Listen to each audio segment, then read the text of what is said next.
Un designer, c'est un peu comme une éponge. Et il a besoin en fait d'absorber tout ce qui se passe autour de lui. Et c'est, on va dire, c'est vital pour nos équipes de créatifs de s'intéresser à d'autres domaines d'activité que l'automobile. Si un designer ne sent pas la société, s'il ne sent pas les signaux faibles, ce qu'on appelle nos signaux faibles, les trucs qui vont arriver, enfin, qui sont en train d'émerger et qui seront très forts dans 3 ans, dans 4 ans, il faut qu'il change de job. C'est l'essence de notre travail, quoi. C'est d'arriver à se projeter à 3 ans, à 4 ans. Et c'est ce qui est passionnant, d'ailleurs, de notre métier. Je vais prendre un exemple qui est le Salon de Milan, qui est on va dire, la grande foire internationale de la création en termes de mobilier.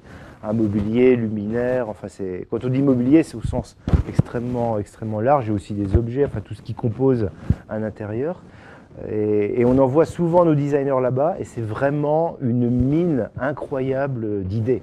Enfin, il y a une matière première phénoménale, et ça peut être sous tous les angles. Alors c'est formel, c'est déjà, pour un designer, c'est de découvrir une forme. Il va avoir une chaise, il va avoir un meuble avec une forme particulière qui va l'inspirer après sur du design extérieur, sur du design intérieur. C'est des matériaux aussi, puisque dans le mobilier, c'est beaucoup plus facile de faire des expérimentations par rapport à notre monde automobile. On a des délais de développement, des cahiers des charges qui sont beaucoup plus rigoureux, donc c'est difficile d'expérimenter.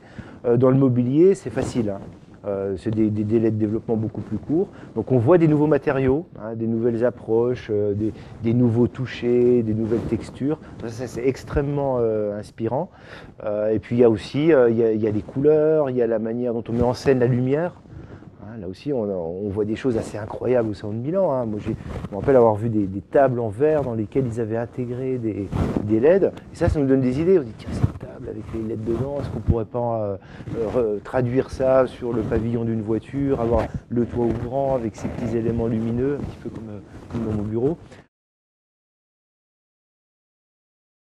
Et c'est pareil sur les couleurs matières aussi. On est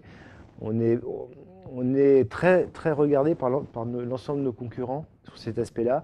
On est souvent en avance en fait sur les modes et les tendances.